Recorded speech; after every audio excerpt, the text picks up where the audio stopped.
En Casa de Oración somos un grupo de personas que día a día es regenerado, que reconoce que solo por medio del sacrificio de Jesús se puede lograr una nueva vida.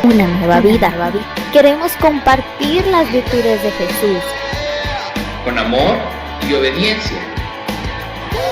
Amor, gozo, paz, paciencia.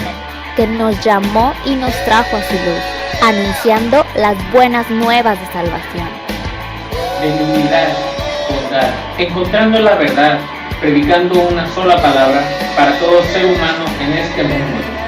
Mansedumbre, templanza. Ven, te invitamos a ser parte, siendo lo visible de un Dios invisible, aprendiendo a cuidarnos, amarnos y fortalecernos en la fe.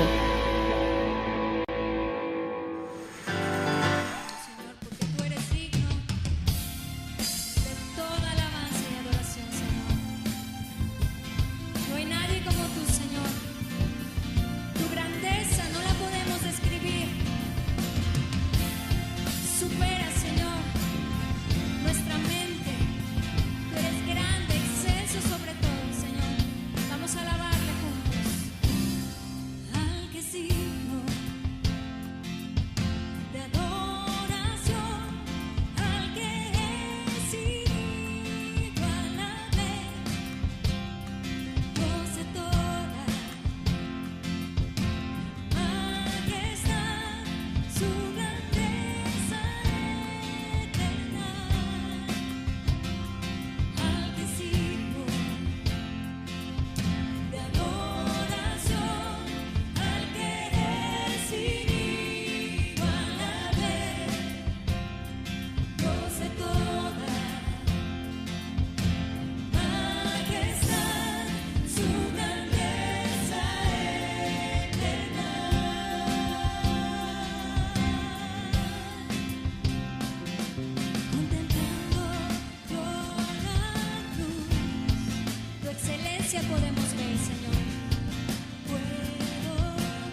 Tú eres digno de toda alabanza, de toda adoración, Señor. Vamos a decirle juntos una vez más. Digamos juntos a Él: al que es digno, al que es digno de adoración, al que recibí guardaré, Dios de toda majestad, su grandeza eterna. Una vez más, al que es digno de adoración, al que recibí guardaré, Dios de toda majestad, su grandeza eterna. Su grandeza, su grandeza eterna, su grandeza, su grandeza eterna.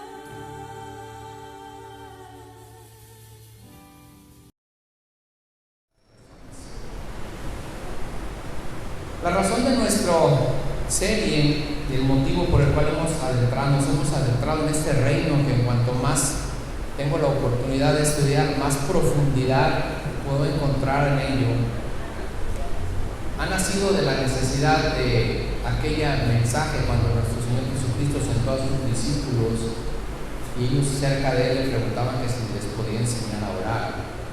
Y Él les dio esa oración modelo que hoy sabemos que no es la oración repetitiva que hacíamos cuando estábamos en la iglesia tradicional, sino más bien son rasgos que deben de, o características que deben de complementar nuestra oración diaria.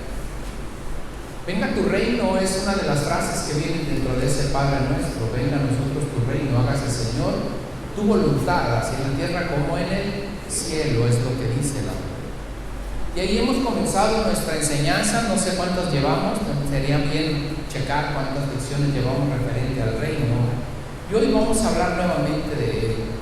Nos hemos adentrado en el gobierno del reino de nuestro de Dios, hasta dónde abarca, cómo fue creado, y bueno, qué sucedió a partir de la caída y las consecuencias de esa caída, que ha acarreado esas consecuencias sobre la humanidad y en la insistencia del Señor de volver a establecer su reino en este mundo, que ha sido una constante a lo largo de la historia de la humanidad. Pues no es la excepción. Si recuerda usted, la semana pasada estuvimos hablando de algún carácter o algún rasgo que debe de desarrollar aquel creyente que desea que el reino de Dios venga a su vida. Establecemos que el reino de Dios será completamente establecido cuando nuestro Señor Jesucristo haga presencia, esa segunda venida. Mientras tanto, el reino de Dios se está ejerciendo, está siendo vivo en este momento, en este instante, cuando cada persona acepta al Señor Jesucristo como su Señor y Salvador y forma ser parte de ese reino. Porque entra el gobierno de Dios, entra la disciplina de Dios y forma ser parte de su pueblo. Entonces el reino de Dios está presente en la iglesia, pues todos los que estamos aquí, pero veremos culminada esa obra cuando el Señor venga y establezca ese reino milenial donde Él va a gobernar sobre todas las cosas. Esas son las características, y eso es una breve remembranza de lo que hemos estado llevando a cabo durante esta serie de lecciones. Hoy vamos a abordar otro rasgo de carácter que deben de desarrollarse dentro de aquellos que desean, como le he mencionado, ser parte de ese reino. Pero vamos a darle gracias a nuestro Dios por este día, por la bondad, por su gracia y su misericordia, por lo que ha hecho y su fidelidad, ¿verdad? Padre, te damos gracias, Señor, porque en esta hermosa mañana tu iglesia se ha podido congregar con libertad. Padre, hemos alabado tu nombre, Señor. Hemos dicho que eres santo, santo, santo, Señor. Te damos gracias, Padre, por esta oportunidad. Ayúdanos, Señor, a entender, a complementar, Señor, nuestra adoración con una obediencia genuina a la palabra de Dios, Señor. Que en todo momento tú seas exaltado y glorificado, Señor. Muchas gracias te damos por la oportunidad que nos das de estar aquí. Yo te pido que puedas usar, Señor, cualquier medio para dar a la vida de mis hermanos, y que lo que tú hoy traigas a sus vidas se haga vivo en ellos, Señor, y que ellos puedan ejercitarlo, Señor, y darme esas muestras, Dios, de que tienen una obediencia hacia ti. Te damos gracias, Padre, y te bendecimos en el nombre de Cristo Jesús. Amén, amén y amén. Dentro de las características de los habitantes del reino se encuentran, aparte de esos rasgos de carácter que hemos mencionado en las bienaventuranzas, como mansos, humildes, aquellos que buscan la justicia, también se encuentra el llamado a dar una verdadera atención a los mandamientos. Que la obediencia fue una parte fundamental en la vida del creyente. Pero la obediencia ¿a qué? ¿A qué somos obedientes? Podemos esforzarnos por obedecer algunas normas o leyes de la sociedad, principios o ideas que nosotros mismos tenemos. Pero como creyentes, como cristianos, nosotros debemos una obediencia leal a la palabra de Dios. Nuestra norma, nuestra ley, es lo que nosotros estamos obligados a llevar a cabo y a cumplir. Debemos la obediencia a la palabra de Dios. La Escritura es nuestra norma de vida y no podemos desecharla. ¿Qué pasaría? Usted se ha puesto a pensar qué pasaría si Dios no hubiera establecido toda esa serie de mandamientos y ordenanzas para el pueblo de Israel. Usted sabe perfectamente que en el principio, cuando el mundo entró en decadencia y tuvo que desaparecer toda la humanidad de la faz de la tierra a causa de ese diluvio, fue porque la humanidad hubo tal perversión que el Señor tuvo que tomar esa medida tan drástica sobre la humanidad. Hacían lo que bien les parecía, dicen por ahí, ¿verdad? Entonces Dios instituye estas leyes y ordenanzas para que el pueblo de Dios empiece a regirse bajo ellas.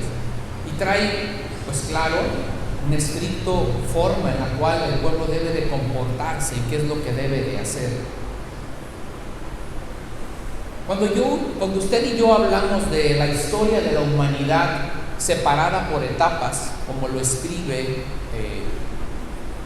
como lo está puesto Dios, habla de al menos 7 etapas en la historia de la humanidad, desde la creación hasta el reino milenial, que son 7 etapas o dispensaciones. Podemos encontrarnos dentro de la gracia que usted y yo bien estamos disfrutando en este momento. Sin embargo, cada una de las otras etapas que hemos vivido, que se han vivido o que se van a vivir, que es la última, la 7ª, juega un papel importante y preponderante. Y la ley, específicamente el periodo de la ley, tiene su propio rol dentro de las características para la humanidad. Muchas veces hemos escuchado, ya no estamos bajo la ley, estamos bajo la gracia. Pero ¿la gracia para qué? ¿Hemos olvidado acaso la ley? ¿Debemos olvidar acaso la ley? No podemos olvidar la ley. Ellas son normas y preceptos que aplican a nuestra vida en la actualidad. Y eso es lo que vamos a desarrollar esta mañana. Estudiaremos a la luz de la palabra el propósito que tiene la ley para aquellos que hoy vivimos bajo la gracia. Nuestro Señor Jesucristo aclara el propósito de su venida y que nada tendría que ver con abrogar la ley, es decir, como desecharla. De hecho, Él es testigo de que se puede cumplir la ley de Dios a cabalidad. Acompáñenme por favor a Gálatas 3:24, ahí vamos a leerla, dar nuestra primera lectura.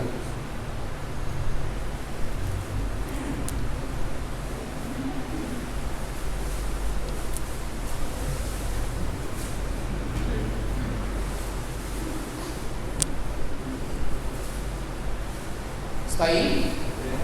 Dice la Escritura, dicho de otra manera, la ley fue nuestra tutora. Estoy leyendo la Nueva Traducción Viviente. Hasta que vino Cristo, nos protegió hasta que se nos declara justos ante Dios por medio de la fe. En algunas versiones, o la Reina Valera dice el ayo, ¿verdad? Es la palabra que aparece ahí, el ayo.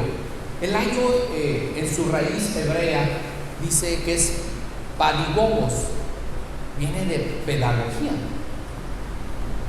Y se define como el tutor o el que está enseñando. Esta definición era la característica de un siervo que estaba exclusivamente dedicado a la educación y la formación de un niño. Ese siervo tenía la obligación de llevarlo a la escuela, pero también tenía la formación de darle cierta formación dentro del hogar, y a eso era dedicado. A él se le llamaba el ayo o el tutor. La ley viene a ser para nosotros ese ayo en la actualidad, bueno, en este momento, hasta que llegara la gracia, es decir, es el que nos vino a ayudar, a guiar y a corregir para que nosotros pudiéramos llegar y entrar a este periodo de la gracia. La ley fue nuestro ayo, y es la medida que Dios, en la medida que nos muestra a cada uno de nosotros nuestros errores y nuestras faltas. Usted sabe perfectamente que si yo le digo que robar es malo, lo sabe por qué, porque Dios lo ha escrito en su palabra, ¿está de acuerdo? Entonces, la ley entonces nos enseña a nosotros una orden de conducta y de comportamiento que tenemos que llevar.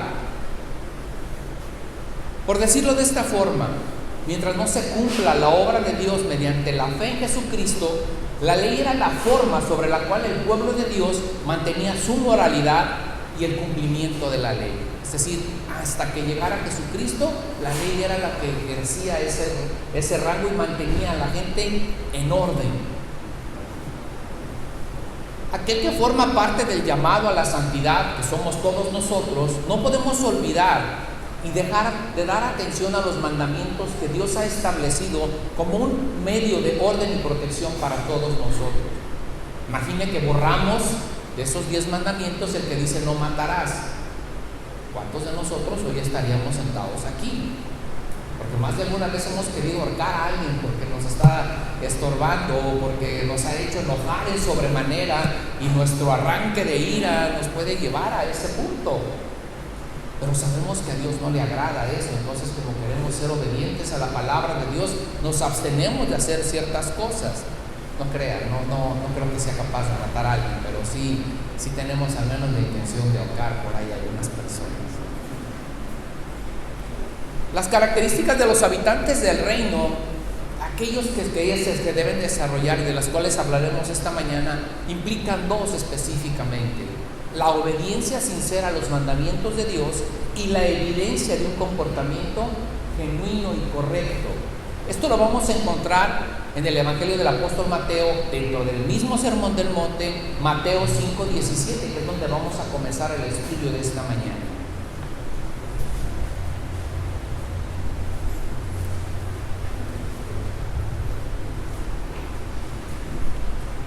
Mateo 5:17, no malinterpreten la razón por la cual he venido. No vine para abolir la ley de Moisés o los escritos de los profetas, al contrario, vine para cumplir sus propósitos. Les digo la verdad, hasta que desaparezca el cielo y la tierra, no desaparecerá ni el más mínimo detalle de la ley de Dios hasta que su propósito se cumpla. Dice en el 19, entonces, si no hacen caso al más insignificante mandamiento y les enseñan a los demás a hacer lo mismo, serán llamados los más insignificantes en el reino del cielo. Pero el que obedece las leyes de Dios y las enseña será llamado grande en el reino del cielo. Les advierto, a menos que su justicia supere a los de los maestros de la ley religiosa y a los de los fariseos, nunca entrará en el reino del cielo. La Biblia, lenguaje sencillo, lo dice de esta forma: por eso, si alguien no obedece uno solo de los mandamientos, aún el menos importante, será la persona menos importante en el reino de Dios. Lo mismo le sucederá al que enseña a otros a desobedecerlo. Pero el que desobedezca los mandamientos de Dios, el que obedezca los mandamientos de Dios y enseña a otros a obedecerlos, será muy importante en el reino de Dios. Yo les aseguro que si ustedes no son más obedientes que los fariseos y los maestros de la ley, nunca entrarán en el reino de Dios.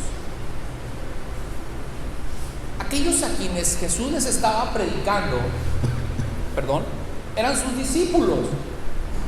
Y les estaba dando estas instrucciones porque ellos tenían como norma de vida la ley.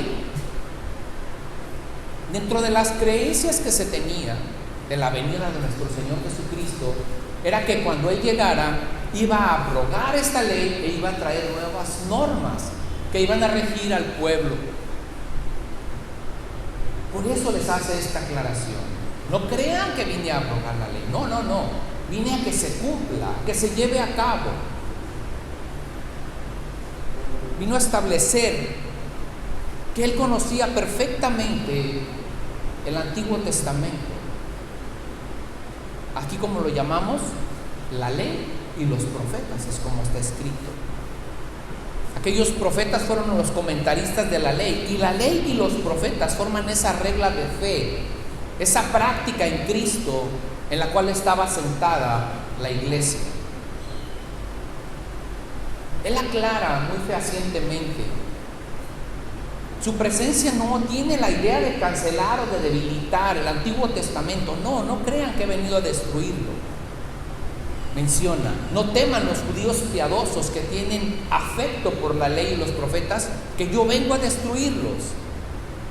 No tengan miedo de lo que va a pasar. No esperen los judíos que desprecian la ley y los profetas y están cansados de ese yugo, que yo he venido a destruirlos. Porque había gente que esperaba que esa carga pesada de la ley fuera quitada de sus vidas. ¿Para qué? Para que pusieran algo más ligero que llevar. Y les dijo: no se equivoquen. Aquellos que quieren cumplirla, no vengo a abrogarla. Qué bueno que la quieren cumplir, qué bueno que están conforme con ella. Sin en cambio, aquellos que no están de acuerdo con ella y piensan que van a recibir algo más ligero, están equivocados. La ley de Dios va a seguirse manteniendo, va a seguir rigiéndonos. Dice: la venida de nuestro Señor Jesucristo no vino a liberarnos de la obligación de aquellos preceptos divinos.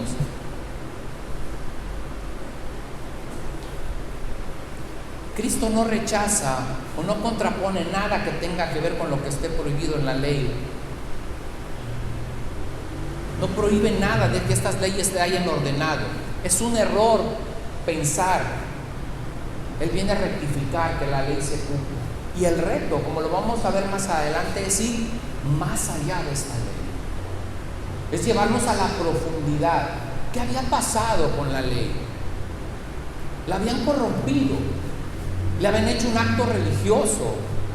Le habían hecho por rutina, sin el sentido correcto para el cual había sido enviada. La ley siempre tiene corrección para nuestra vida, para bien, para que nuestro corazón cambie. Pero si nada más cumplían la ley como lo hacían los fariseos y los maestros de la ley, por aparentar, entonces se rompe el propósito verdadero y genuino para el cual la ley había sido enviada. Nuestro Salvador no ha venido a destruir la ley. Lo que ha venido a destruir son las obras del diablo.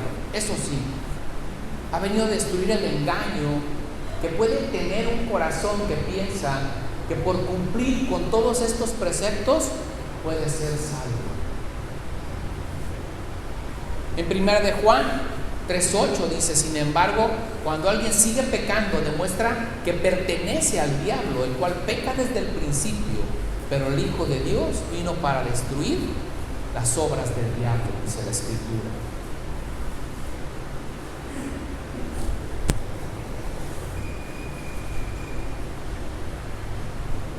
No vino para abrogar la ley, sino vino para cumplirla. Porque Él fue creado bajo la ley. Él cumplió la ley a cabalidad. Gálatas 4:4, por favor.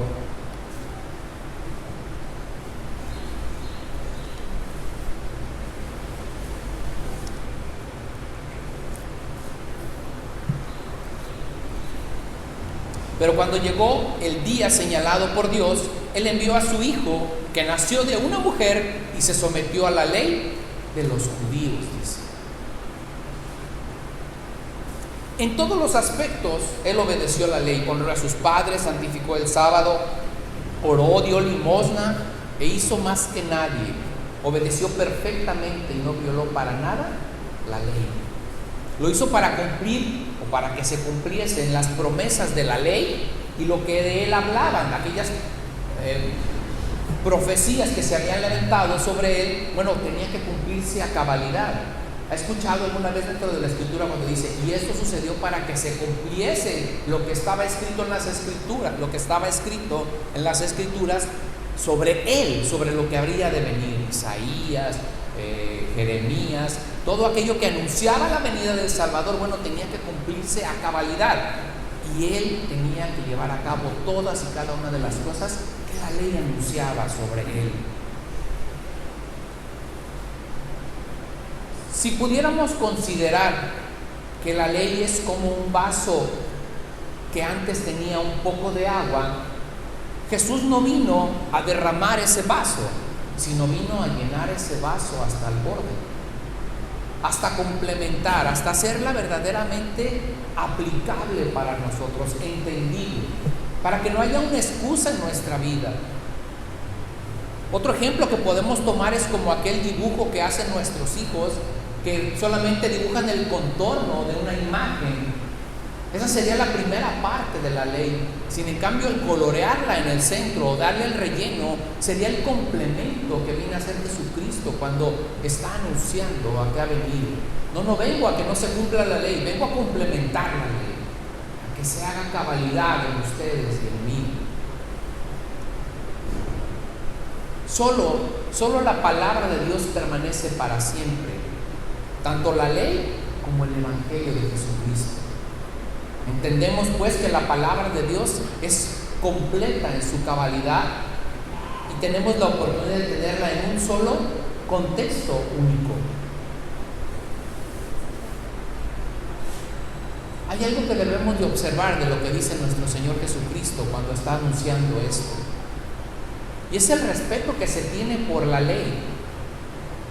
Aquellas cosas que en semejanza pudieran parecer sin importancia, para Él tienen importancia, porque dice, no pasará ni una coma ni una tilde de lo que está escrito, dice. Todo lo que pertenece a Dios lleva su sello, y por pequeño que esto sea, siempre será perseverado. No podemos ignorar ninguna parte de la Escritura. La ley de Dios es perfecta. Nosotros entendemos la ley desde el contexto en el cual nos regimos, el Código Civil, el Código Penal. Y dentro de esas leyes sabemos siempre que cuando se va a llevar un juicio, alguien busca un abogado que sea lo demasiado astuto para poder encontrar un recoveco en la ley y tomar ventaja de ella. Entonces esa ley es imperfecta, porque no obra con justicia. ¿No es correcto? La ley de Dios no es así. Los preceptos de Dios son perfectos y justos en todo momento. Jesús encarga a sus discípulos de ese cuidado de preservar la ley y les muestra el peligro de ser descuidados en ese aspecto y de presentar cierto desprecio hacia la Escritura. Entonces, dice en el versículo 19, si no hacen caso al más insignificante mandamiento y les enseñan a los demás a hacer lo mismo, serán llamados los más insignificantes en el reino del cielo. El más insignificante. Y no quiere decir que la ley de Dios tenga un peso específico para algún mandamiento o una ordenanza, sino simplemente como humanos les damos a veces más peso o más orden a ello. Los judíos tenían esa práctica, tenían ese tipo de enseñanzas de ordenarlos de acuerdo a su valor. Y aquí nos enseña que aún cuando los ordenaran de acuerdo a su valor, estamos llamados a cumplirlos a cabalidad, todos y cada uno de las enseñanzas que vienen ahí.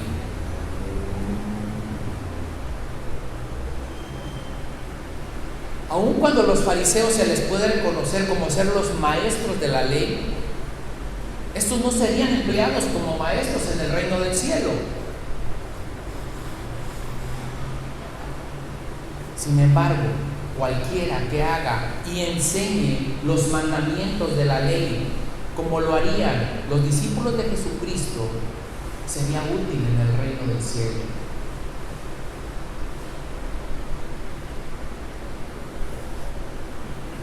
más importantes mandamientos que otros. No existe. Y aún para ellos, que consideraban de esta forma y los ordenaban, como le digo, dándole un valor, consideraban que el menor mandamiento de la ley es el del nido del pájaro, que se encuentra en Deuteronomio 22, 6 y 7. Acompáñenme, por favor. Ellos consideraban que para ellos, era el mandamiento más, el menor de los mandamientos.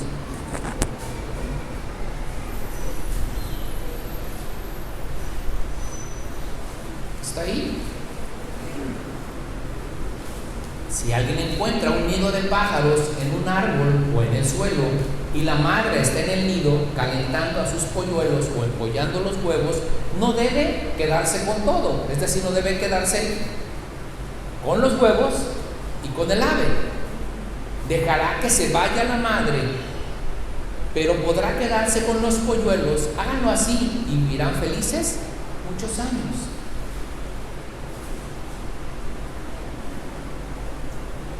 Incluso este mandamiento tenía un significado y una intención muy grande y muy considerable. Este mandamiento tiene la intención de proteger la continuidad de la vida en general y de que siempre hubiese alimento. La prohibición era que tomaran del nido y de la madre al mismo tiempo. Con los polluelos servía para evitar la extinción de la especie. Así de simple. No sé si ya lo haya usted leído. Cuando leía esto decía, wow, miren, o sea, qué serie de sabiduría se encuentra en esto, y qué hermoso podemos encontrar en la Escritura este tipo de enseñanzas.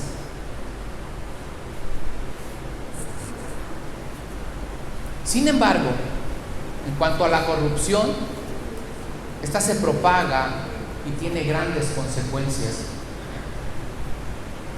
Es de bastante atrevimiento quebrantar un mandamiento, pero aún es más grave enseñarlo así a los hombres.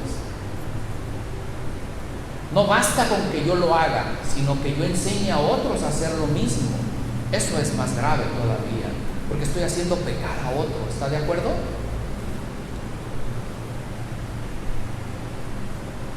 Existen elementos vitales dentro de la Escritura. Sin embargo, estos han sido cambiados por escritos largos y erróneos, que no son malos que son malos cuando se practican, pero peores cuando estos se propagan y se enseñan a otras personas. El que enseñe estas mentiras, dice la Escritura, será en la cola del reino. Cuando la verdad aparezca en su propia evidencia, tales maestros corruptos de la ley, aunque clamados como fariseos, no tendrán cuenta entre los sabios y entre los buenos.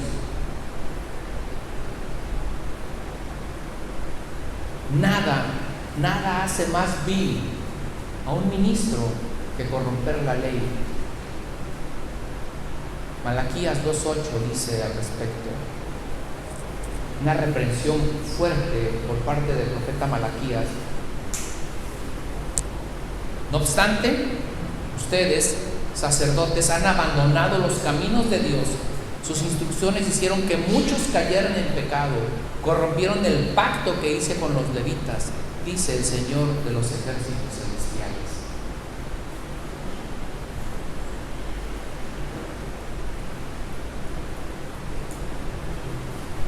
Algunos de ellos, falsos ministros, suavizan y fomentan el pecado, desprecian las verdaderas ordenanzas de Dios e impiden que se desarrolle dentro del creyente una verdadera devoción seria hacia la palabra de Dios. Estos son como aquellos que con una mano edifican y con la otra derriban algo que están haciendo. Llevan a los hombres a mentir, tientan a los hombres a pecar, porque los hacen pensar que la religión es un engaño. Sin en cambio, aquellos que son verdaderamente honorables dentro de gran importancia de la iglesia, que exponen su vida y que muestran la doctrina de una forma pura, hacen lo bueno y enseñan a otros a hacer lo bueno. Aquellos que por su verdadera experiencia y por su testimonio pueden hablar de ello, viven a la altura de lo que predican, son verdaderamente grandes en el reino de los cielos. Ellos honran a Dios y Dios les honra a ellos también.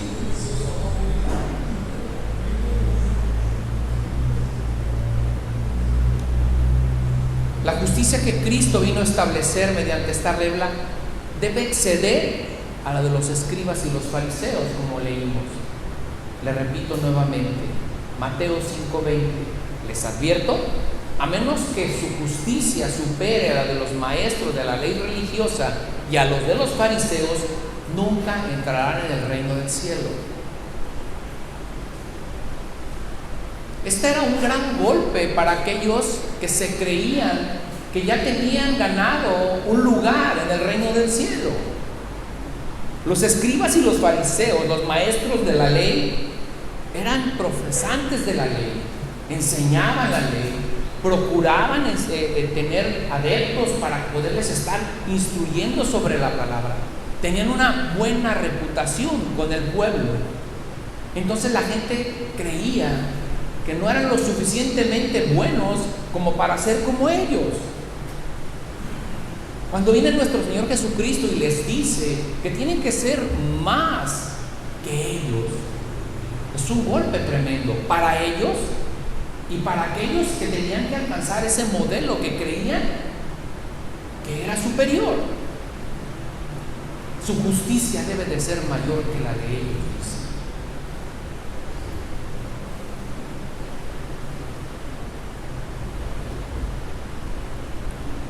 Ellos tenían buena reputación y la gente no se creía obligada a ser tan bueno como ellos. Por eso fue una gran sorpresa para ellos escuchar lo que el Señor les vino a decir, que ellos no irían al cielo. Y aquí Cristo habla con solemnidad.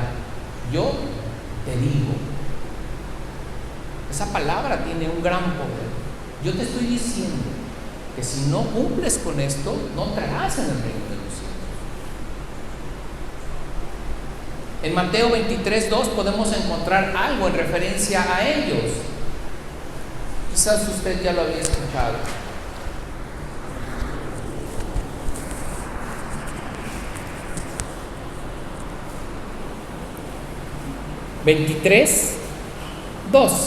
Dice: los maestros de la ley religiosa y los fariseos son los intérpretes oficiales de la ley de Moisés. Por lo tanto, practiquen y obedezcan todo lo que les digan, pero no sigan su ejemplo, pues ellos no hacen lo que enseñan. Entonces, tenían mucha instrucción y poca práctica. Le ponían a otros una carga pesada, dice la Escritura en algún momento, pero ellos no serían capaces de llevar ni siquiera una pequeña carga. Los escribas y los fariseos se volvieron enemigos de Cristo y de la doctrina que él tenía. Ellos eran grandes opresores.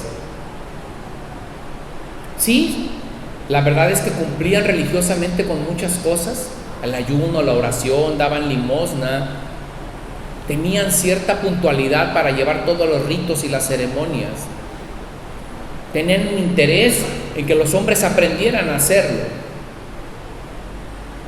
pero habían desviado el propósito, se habían desviado de la verdad y habían ocasionado que muchos tropezaran a consecuencia de ello. Ellos eran parciales conforme al ejercicio de la ley y ponían mucho más énfasis en todo lo que fuera el ritual o lo que fuera el adorno que lo que verdaderamente la Escritura tenía como propósito. No se trataba de cumplir solamente con el acto religioso. Dios habla y Dios está llamando a que no solo participemos de un acto religioso y lo hagamos por costumbre. Dios busca en nuestro corazón la verdad, que nos entreguemos de corazón, que sea una convicción verdadera en nosotros, un cambio verdadero, que no lo hagamos por cumplir. Créanme, Si estamos asistiendo a la iglesia por cumplir, estamos cometiendo un error. Debemos de venir convencidos a la iglesia de quién es Dios, de qué ha hecho por nosotros, y venimos a darle su gratitud, nuestra gratitud a Él por lo que Él ha hecho por nosotros. También venimos a aprender de su palabra. ¿Por qué? Porque queremos agradarle aún más todavía. Queremos buscarle más, queremos parecernos más a su Hijo, que es la imagen que Él busca en cada uno de nosotros. A ellos les importaba, a los fariseos les importaba todo lo que fuese el exterior, la apariencia. Pero nosotros debemos de buscar en nuestro interior qué es lo que verdaderamente nos mueve a hacer las cosas. Ellos buscaban el aplauso y la alabanza de las personas. Nosotros debemos de buscar la aceptación de Dios. No venimos para que nos aplaudan a nosotros. No venimos a que nos alaben a nosotros. Nosotros venimos a alabar a Dios. Y aún todo lo que hacemos, lo hacemos para glorificar a nuestro Dios. Ese debe de ser nuestro propósito como creyentes. Que todo lo que hagamos aquí y fuera de aquí agrade a Dios. Sea a Él la gloria en todo lo que hagamos.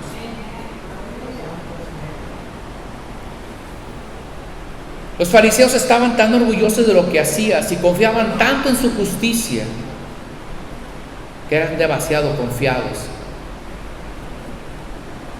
Nosotros somos llamados a, cuando hayamos terminado toda esta obra, cuando hayamos cumplido, quizás y solamente quizás seremos llamados siervos inútiles.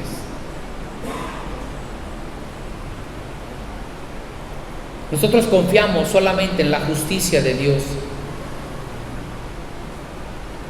Así que, si somos llamados siervos inútiles y confiamos únicamente en la justicia de Cristo, ahí podemos ir más allá de los escribas y de los fariseos, aquellos que se creían completos, y el llamado es para nosotros a ser aún mejores que ellos.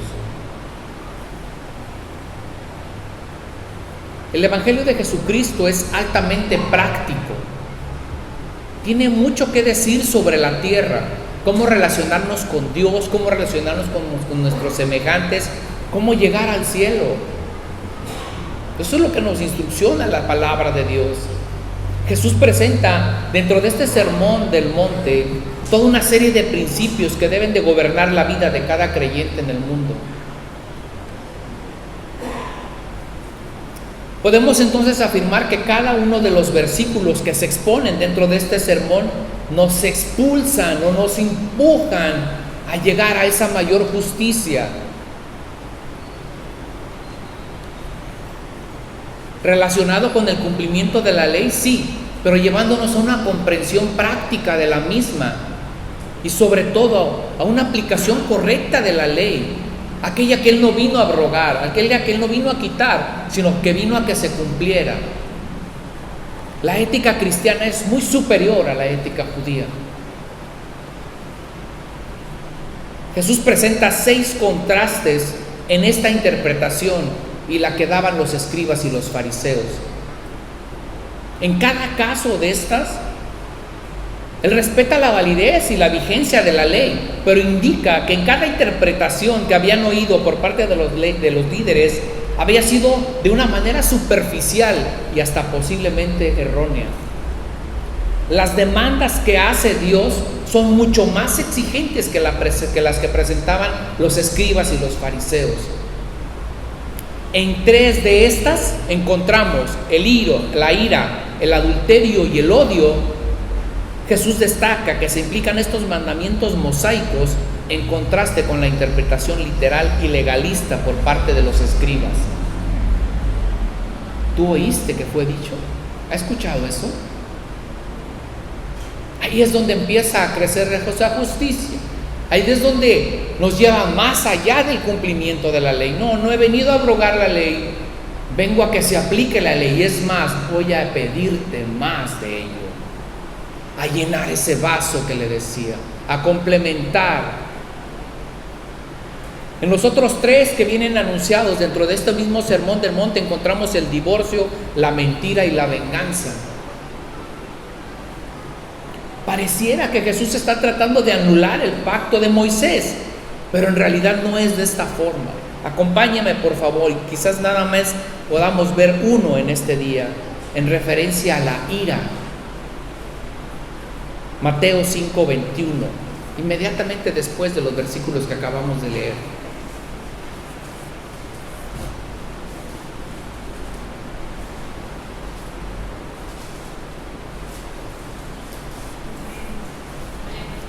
Han oído que a nuestros antepasados se les dijo: no asesines, si cometes asesinato quedarás sujeto a juicio.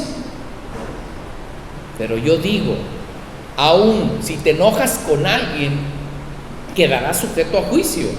Y si llamas a alguien idiota, corres peligro de que te lleven ante el tribunal. Y si maldices a alguien, corres el peligro de caer en los fuegos del infierno. Más. En el 23 dice: por lo tanto, si presentas una ofrenda en el altar del templo y de pronto recuerdas que alguien tiene algo contra ti, deja la ofrenda ahí en el altar, anda y reconcíliate con la persona, luego ven y presenta tu ofrenda a Dios. Y en el 25 dice: cuando vayas camino al juicio con tu adversario, resuelve rápidamente las diferencias. De no ser así, él te acusará, podrá entregarte al juez, quien te entregará a un oficial y te meterá en la cárcel. Y si eso sucede, te aseguro que no te pondrán en libertad hasta que hayas pagado el último centavo.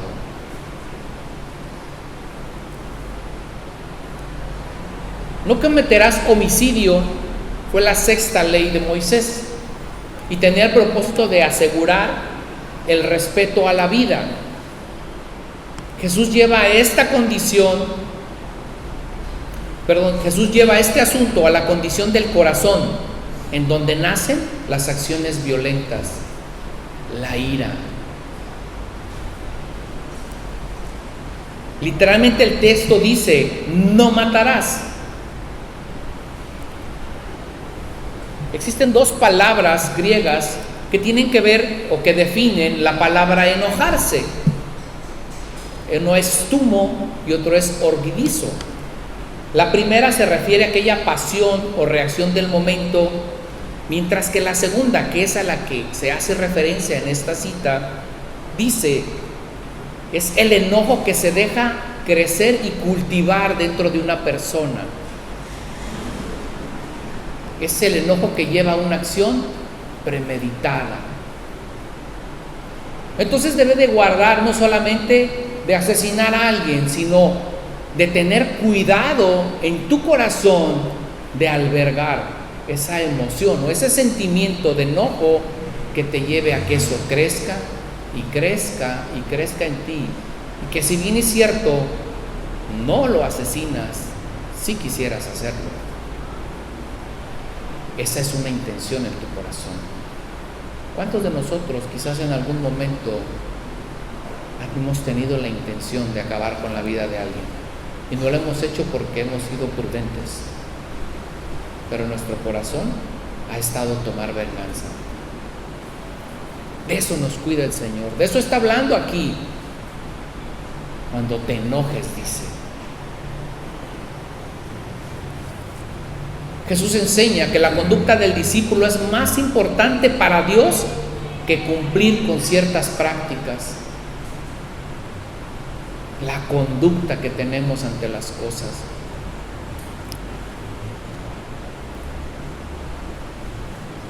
Por otra parte, en los versículos posteriores Jesús implica que no aceptará la ofrenda de aquel que ha ofendido a un hermano y no ha tomado las medidas para reconciliarse con él. Cuando creemos que estamos agradando a Dios, pero tenemos un problema pendiente por solucionar y venimos a alabar a Dios y le decimos: y aquí estamos, Señor, te adoro y te quiero. Esa es nuestra ofrenda de alabanza. Entonces dice: espérate, si tienes algo con tu hermano, ve y atiéndelo primero. Ve, atiende esa condición y después vienes y me presentas tu ofrenda. Me presentas tu serie de alabanzas. ¿Verdad que la justicia es mayor que la de los fariseos y los escribas? ¿Verdad que nos quiere llevar a otra condición de vida?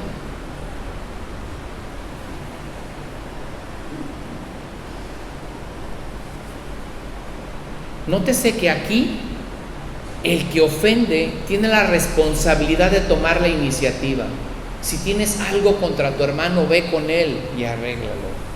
Aquí el que ofende es el que debe de tomar la actitud de humildad y acercarse para reconocer su falta delante del otro.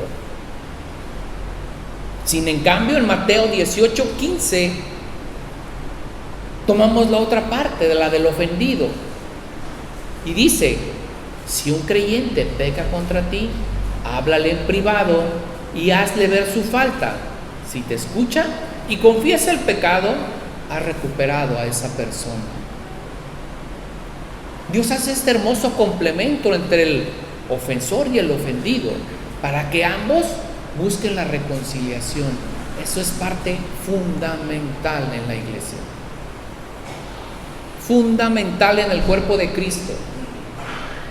Si tenemos algo contra el hermano, tenemos que ponernos de acuerdo con él y arreglar los asuntos que están pendientes con el hermano. ¿Y qué decimos del cuerpo? También con aquellas personas con las que tenemos que trabajar en cuanto a las ofensas. Esta es una razón práctica. Se trata, y es un ejemplo de hermanos en la fe. Y es bueno que ambos sientan esta responsabilidad de reconciliación para evitar esa discordia entre la congregación, para que el evangelio verdaderamente sea un testimonio en la vida de nosotros. Por último, en el 25 y 26, Jesucristo presenta un caso distinto. Se trata de un adversario, alguien que ha iniciado un pleito legal contra otra persona, y es sabio de nuestra parte evitar ser echados en la cárcel. Un cristiano debe de mantener un buen testimonio, hacer todo lo posible para arreglar el pleito antes de llegar al tribunal. La enseñanza se refiere a la importancia de arreglar las diferencias en esta vida por cualquier camino antes de llegar a ese juicio final. Quiero comenzar a cerrar la lección de esta mañana. Jesús realiza ciertas afirmaciones categóricas. Por un lado, niega lo que algunos judíos aparentemente esperaban de él. Algunos de ellos pensaban que el Mesías vendría para hacer ese nuevo pacto, en el sentido de anular el pacto anterior y poner unas nuevas leyes sobre ellos, algo que fuera más ligero de llevar. Jesús les advierte que no va a ser así, que no puede empezar tal cosa. Corrige, por otro lado, el error de los fariseos en cuanto a la vigencia de la ley y los profetas. Esa interpretación legalista y extremista que ponían cargas pesadas sobre los discípulos. Cuando se menciona la ley y los profetas, se refiere a esa interpretación que se le da a los judíos referente a ella. Ellos llaman el Talmud. Y está constituido por más de 600 leyes, los cuales ellas han ordenado a los judíos, de mayor a menor importancia, como le acabo de decir. Jesús dice que no ha venido a abrogar la ley. Dice que ha venido a que se cumpla. Y más allá. Esto de ser cumplir la ley tiene 3 significados, y de los cuales las 3 los cumplió el Señor. Primero, llevar a cabo todas las demandas en una obediencia perfecta, que lo cumplió nuestro Señor Jesucristo. La segunda, dar una interpretación nueva y acertada respecto a esta ley que estaban dando. Y la tercera, poner ese fin a esa serie de leyes ceremoniales y rituales que habían adherido a la verdadera ley como unas costumbres y ritos dentro del pueblo judío. De estas 3 cosas, específicamente por lo que hemos leído esta mañana, la segunda tiene el mayor significado. Nuestro Señor Jesucristo ha venido a dar una nueva interpretación y más acertada referencia a la ley. Lo que hemos leído hoy es solo una parte. Existen otras tantas que están escritas dentro de la Escritura que hablan en referencia a si has oído hablar de esto.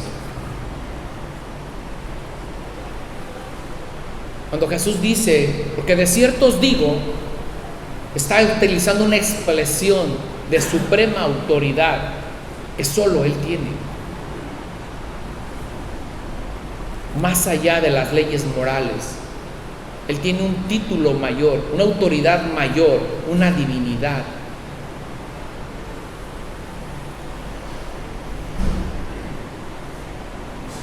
La permanencia de la ley moral y la ley ética del Antiguo Testamento se afirman hasta que todo se haya cumplido, dice.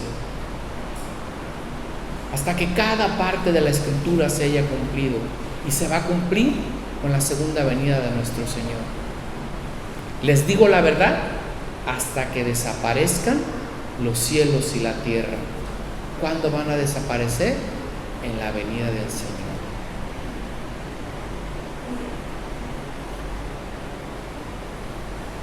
Ni una jota, ni una tilde pasará de la ley hasta que todo se haya cumplido.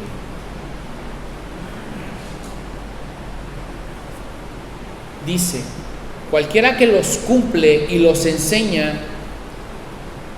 nos da dando un ejemplo de lo que es la correcta vida de un discípulo. Primero debemos de practicarla y después debemos de enseñarla. Cualquiera que cumple y después enseña. No podemos enseñar algo que nosotros no estamos dispuestos a cumplir. Si usted quiere poner una norma en su casa, si usted quiere poner una regla en su casa, el primero que tiene que cumplir la regla es usted, para que sus hijos también la cumplan. Y si usted dice que a las 10 de la noche se apaga la televisión, a las 10 de la noche apagamos la televisión, porque primero lo cumplo yo y se lo enseño a mi hijo. Esto es práctico y es real.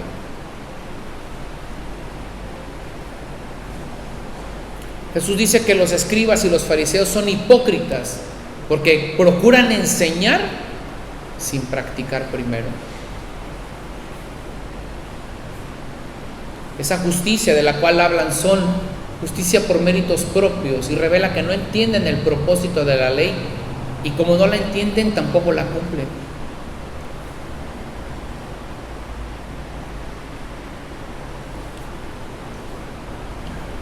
Nuestra justicia, por lo tanto, se ha de contrastarse con el exterior y la forma en la que los escribas viven. Nuestra forma de vida debe de ser interna, vital y espiritual.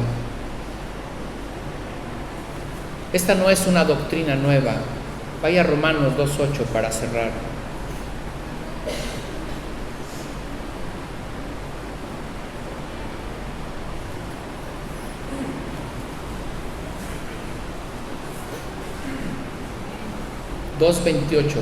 Romanos 2:28. ¿Sí está ahí? Pues no se es un verdadero judío solo por haber nacido de padres judíos, ni por haber pasado por la ceremonia de la circuncisión, dice. No, un verdadero judío es aquel que tiene el corazón recto a los ojos de Dios. La verdadera circuncisión no consiste meramente en obedecer la letra de la ley, sino que es un cambio de corazón producido por el Espíritu de Dios, y una persona con un corazón transformado busca la aprobación de Dios y no de la gente.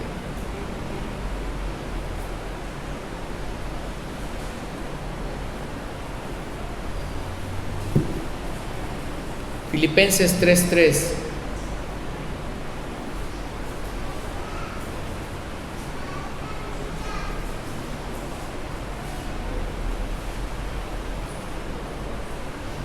¿Está ahí? Pues los que adoramos por medio del Espíritu de Dios somos los verdaderos circuncisos. Confiamos en lo que Cristo Jesús hizo por nosotros.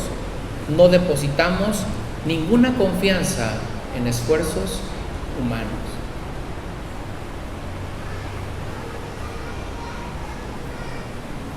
Sin esa pureza de corazón, nadie verá al Señor, dice la Escritura.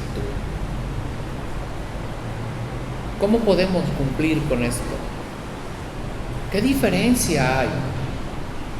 Ellos también tenían la intención. Cuando se les fue dada la ley, ellos querían cumplir a cabalidad la ley, pero no lo podían cumplir. Les era imposible. Por eso el Señor habla de ese periodo de la gracia, en la cual pues hoy somos salvos por gracia, no por cumplimiento de la ley. ¿Qué diferencia tenemos de aquellos que querían cumplir con la ley? Es el Espíritu Santo, nuestro ayudador. Es la obra del Espíritu Santo el que nos ayuda a nosotros a poder cumplir con la ley. Es el que nos redarguye, es el que nos habla, es el que nos ministra, es el que nos mueve a tener ese deseo de cumplir, a vencer esos obstáculos que puede haber dentro de nosotros para poder cumplir en obediencia a lo que Dios demanda de la Escritura. Por eso nos acercamos a Él y le decimos: Señor, ayúdame, porque me cuesta demasiado trabajo, Señor. Tengo un resentimiento, un coraje, ha nacido en mí ese odio en mi corazón, esa ira en mi corazón, y yo necesito que me ayudes. Y es el Espíritu Santo de Dios el que obra en cada uno de nosotros y nos permite perdonar a las personas. No es obra de nosotros, es Dios en nosotros. Y es el Espíritu Santo el agente activo que está en ti y en mí y que nos permite dar ese paso. Ellos no lo tenían, ellos no lo conocían. Si bien llegaba el Espíritu Santo, reposaba por algún corto tiempo sobre los profetas y ellos proclamaban la palabra de Dios en corrección, pero no permanecía en ellos y era retirado, y era solamente en algunas ocasiones y en contados personajes. Pero Dios ha tenido misericordia de ti, de mí, nos ha dejado una ayuda para poder cumplir con la Escritura, para poder llevarnos a esa justicia más grande aún que los escribas y los fariseos, por medio de la obra del Espíritu Santo en nosotros. No eres tú, es lo que permitas que el Espíritu Santo haga en tu vida, es lo que permitas que la obra de Dios haga en tu vida. De la manera en que tú obres en eso, verás la mano de Dios trabajando para poder ese cumplimiento sobre las personas. Ponte de pie.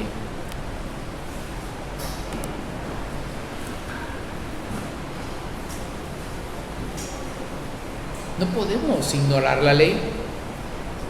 Fue nuestra ayuda, o fue la ayuda de aquel pueblo judío, y hoy está tan vigente que si cumplimos con esa ley, nuestra vida es recta y es justa delante de los ojos de Dios. Pero Dios quiere llevarnos a una verdadera comprensión de lo que Él buscaba en esa ley y ha traído esa verdad a nosotros. Y tenemos la Escritura que nos guía y nos enseña. Pero es parte de nosotros el hacerlo o no. Porque Dios habla a tu vida, Dios está hablando a tu vida, Dios sigue hablando a lo largo de las semanas. Si escuchas una prédica, si lees la palabra, pero ¿qué tanto permites que esa palabra de Dios verdaderamente se haga en ti? Se encarne en ti y haga ese efecto. No puedes, acércate a Dios. Te cuesta trabajo, pídele al Señor: ayúdame, Señor, necesito salir adelante, necesito que me ayudes, Señor, en esta área. Padre, en tu gloriosa bondad nos has traído, Señor, al conocimiento de lo que es la ley, ese instrumento que nos ha servido para llevar al pueblo dentro de la disciplina correcta, dentro de esa orden moral, Señor. Esa ley que instituiste, Señor, para ser utilizada solamente para cuidar a tu pueblo. Ayúdanos a someternos a la instrucción de tu palabra, Señor, para hacerlo de una manera clara correcta y práctica. No de una forma legalista o de una forma religiosa, que nuestro corazón sea entendido, Señor, y de manera voluntaria apliquemos cada una de las instrucciones sobre nuestras vidas. Aún más, ayúdanos a llevar tu justicia más allá de lo que nosotros creemos, Señor. Que verdaderamente podamos llevar por obra, Señor. Que no sea una mera satisfacción en nosotros el cumplimiento de tus mandatos, sino porque sea un regocijo en nosotros, Señor, testificar, Dios, que hemos logrado esa justicia.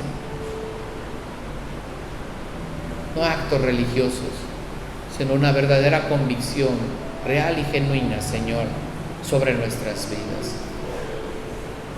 No sé cuál sea tu necesidad, pero Dios sí la sabe.